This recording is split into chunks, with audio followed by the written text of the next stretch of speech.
In the career of Ben Stiller, he's portrayed many larger-than-life characters in successful comedy movies like Gaylord Fokker in Meet the Parents, Ted Strowman in There's Something About Mary, White Goodman in Dodgeball, A True Underdog Story, and Tug Speedman in Tropic Thunder, just to name a few. However, one of those characters isn't as well known, Derek Zoolander from the 2001 comedy Zoolander. Why didn't this character start a successful franchise? Did audiences not understand the concept of fashion satire? Was it too ahead of its time? Was it at the wrong time as the movie came out shortly after the events of 9/11?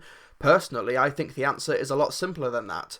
The movie wasn't that good. Zoolander, while far from being a bad movie and has a couple of laughs, has a scattershot tone, weak characters, and couldn't toe the balance between being a satire of the fashion industry and also being a spy/mystery film. But since nostalgia is selling in Hollywood, comedians are looking for any movie to make a sequel for, regardless of how much or how little the fans are clamouring for it. The original movie wasn't a box office hit when it came out, but I'm sure that it did have a fan base who have been begging for 15 years for a continuation of Derek Zoolander's story. However, after seeing that continuation, I'm sure that those people now live lives full of deep regret. Zoolander 2 leaves a bad taste in your mouth within minutes of starting, especially if you're a fan of the first movie, with a 5-minute, laugh-free exposition dump getting audiences up to speed on what's happened over the past 15 years, instead of doing what a good sequel should, i.e. continuing the story, taking the established status quo from the ending of the previous film, and building upon it. The 15-year montage does everything it can to negate everything that happened at the end of the first movie, just so that Zoolander 2 can be a lazy retread of the first movie. One of these plot points is killing off Matilda off-screen just so they can redo the Zoolander falling in love with someone who's been hurt by the fashion industry subplot from the first movie again. All new additions to the franchise arrive dressed up but have nowhere to go. Looking at the promotional material, you would think that Kristen Wiig is the new villain as fashion designer Alexandria Atos, but she's essentially a background decoration to Will Ferrell's Mugatu and has zero influence on the actual story. Same goes for Hansel, who is just along for the ride because he was in the first movie, and Owen Wilson needed a paycheck, I guess. In fact, near the end of the movie, Hansel says out of nowhere that he wishes he knew who his dad was, and I was sat there thinking, wait, that was your arc this whole time? These are just two examples amongst hundreds of Zoolander 2's unwillingness to actually attempt anything new and coast on the quote-unquote success of the past movie, which wasn't even that good 15 years ago. One reason why the first Zoolander never fully came together was Derek Zoolander himself as a character. He is just not interesting and is wholly inconsistent. When you have a character as stupid as Zoolander but with as much responsibility as him, it's hard to find him funny or endearing. When Zoolander has to save the world or be responsible for people's well-being, it's hard to find him funny when his behaviour is actively damaging. I mean, for crying out loud, the movie opens with him killing his wife, and yeah, I know that they do tack on a reason at the very end for why it wasn't his fault, but it contradicts everything we've been told previously, so even that lame attempt at redemption doesn't work. And only Mugatu in the Zoolander universe seems to be aware of Derek's sheer stupidity, so this isn't like the movie If Looks Could Kill, where the joke is the fact that a stupid person has to save the day, because as far as the movie is concerned, Derek is the right person for the job. Oh, and there is another person who calls Derek out on his stupidity, his son, Derek Jr., but Derek Sr. rejects him initially because he's smart and is fat. Fuck off, Zoolander 2. And I'm not saying that because I'm offended because I'm smart and fat. No. I am not smart. This has always been the issue with the Zoolander series. It wants to be a farcical comedy while also having a serious spy narrative and real stakes, but it just can't find the balance, and in the end, neither wind up feeling satisfying, but at least the plot made sense in Zoolander to some extent. In Zoolander 2, we have plot holes at every turn, contradictions are abound, Mugatu's actual plan doesn't make one iota of sense if you actually think about it, and there are twists at the end of the movie that just raise further questions. In fact, the villains have no reason to even get Zoolander and Hansel involved in the first place. They are the only people who are trying to stop their vaguely defined contradictory plan, so why even get them involved? And what was Billy Zane's role in all of this? Oh, speaking of Billy Zane, God, the cameos in this movie are obnoxious as hell. Zoolander 2 feels like an excuse for Ben Stiller to show off how many friends he has, as opposed to actually contributing towards the laughs. Sometimes the celebrity showing up is the joke. Katy Perry randomly showing up on a rooftop, that's the whole joke. Christina Hendricks randomly showing up next to Hansel, that is the joke. Susan Boyle exists, that's the joke. And the movie has cameos back to back. It's a continuous stream of ego stroking, seemingly without end. And what's strange is that Ben Stiller movies have done cameos really well in the past. Tobey Maguire in Tropic Thunder, that's a worthwhile cameo. Heck, even the first Zoolander's David Bowie cameo trumps every single celebrity combined in Zoolander 2. It comes across so desperate and actually makes you feel sorry for everyone involved. One cameo has Fred Armisen's head poorly CGI'd onto the head of a 10-year-old.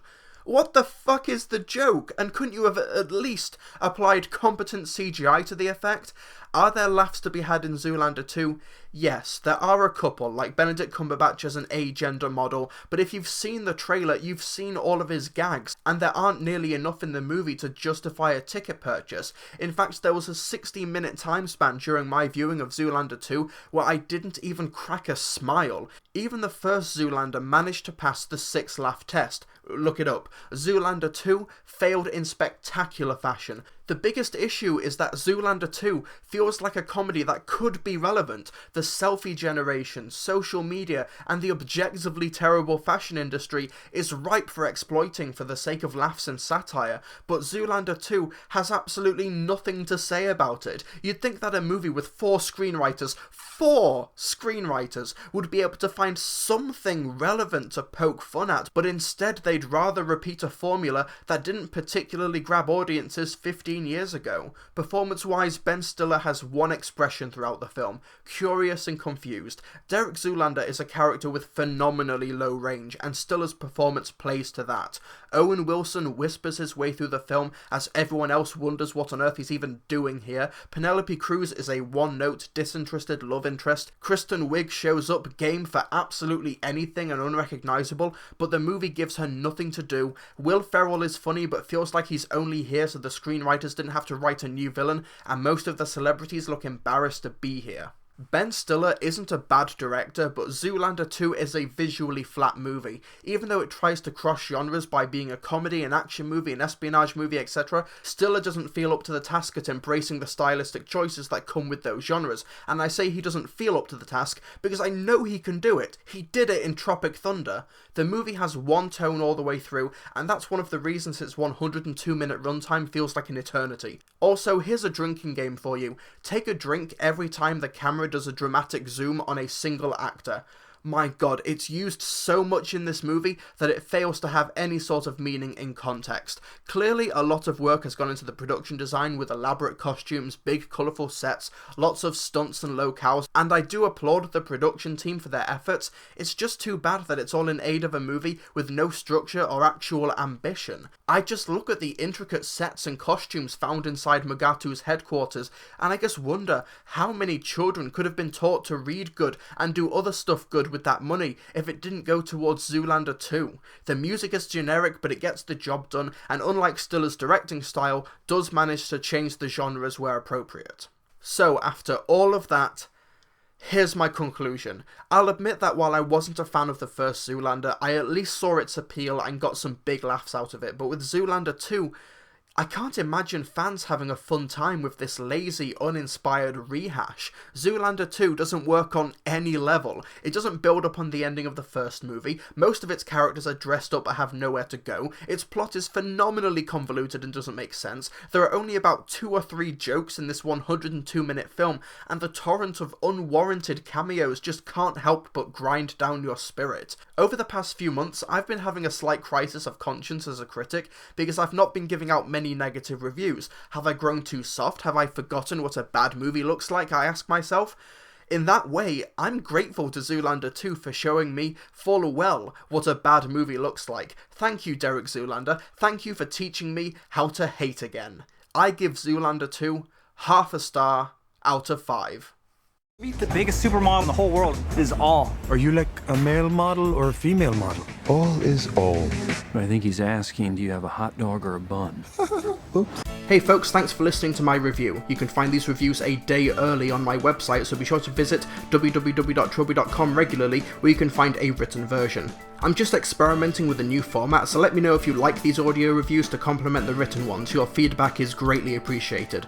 But more importantly, what do you think of the film? Be sure to let me know in the comment section below. Be sure to subscribe for more movie related analysis. Please hit that like button as it really helps me out, and you can support my content through Patreon for exclusive perks and rewards and updates. I'll see you folks next time.